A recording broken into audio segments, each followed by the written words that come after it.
Na-excite si Johnny Abarrientos sa posibleng pagkuha ni RJ Abarrientos ng Rookie of the Year Award. Binasag naman ni Mabahan Misi ang kumalat na isyong sangkot silang dalawa ni Jamie Malonzo. Binasag din kaagad na magandang may bahay ni Japet Aguilar ang issue ng ligang labas. Tutukan po natin ang lahat ng yan. Pero bago yan, pakisubscribe, like and share na lang muna para pareho tayong updated.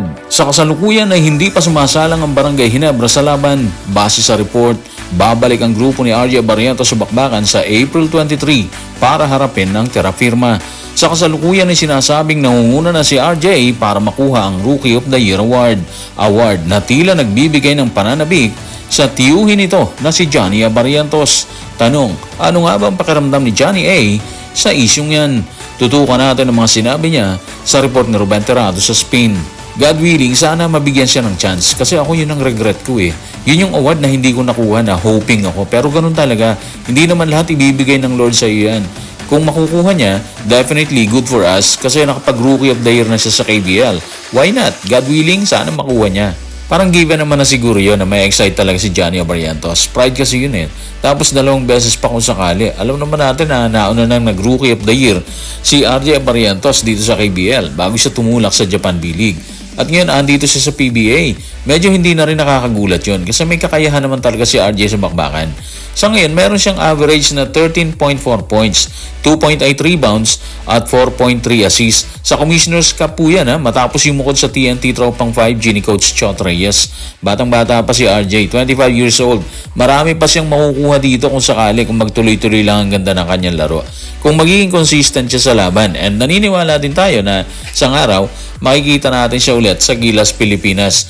Again, mahaba ang programa ng Gilas so hindi talaga imposible kung sakali. Lalo na at si Coach Tim ang gumagabay sa ngayon sa pambansang kupunan. Balikan natin ang pahayag ni Johnny Abarrientos, ang Rookie of the Year, ang pinanghihinayangan niya na hindi niya nakuha dati nung panahon niya. Nag-MVP siya noong 1996 Hindi niya nakuha yung Rookie of the Year kasi napuntahin kay June Limpot. Sila yung magkakabats nung magpa-drop. Putok na putok ang PBA nung time na yon. Parang kung gaano katindi ang pagsikat ng NBA, halos pareho dito sa atin. Sa local ganun kabigat ang PBA nung time na yon. Kada laban kahit alas 4 pa lang ng hapon, nakatutok na yung lahat sa TV para manood. Inaabangan talaga yan. Kumpara ngayon, ang laki ng diferensya talaga.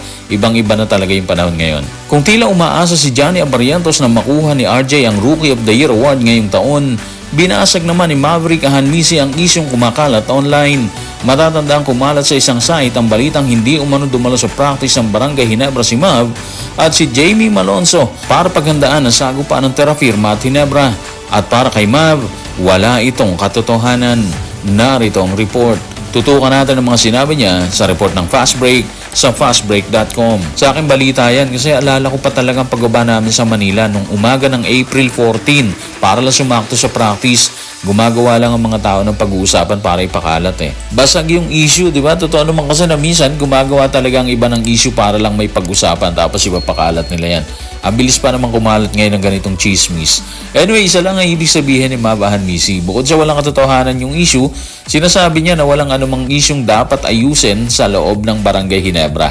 Yun lang yun. Buong buo sila. Parang ganun lang ang dating Kung issue tungkol sa trade, wala tayong alam kung meron or wala. Alam natin, base na rin kay Mav, gusto nilang mabigyan ng magandang laban ng fans at kalaunan, umakyat muli sa semis hanggang finals. Kung tutusin, medyo mabigat ang pag-akyat sa semis at sa finals. Matindi ang kalaban especially ngayong All-Filipino, di ba?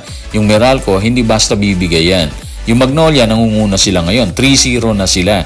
Yung SMB, andyan pa rin sila. Banta pa rin, di ba? Ibig sabihin, hindi basta-basta ang pag-akit sa itaas sa kasalukuyan. Mahirap. Lahat sila may hinahangad. Gutom ang Ginebra sa kampyonato, ganon din ang Magnolia.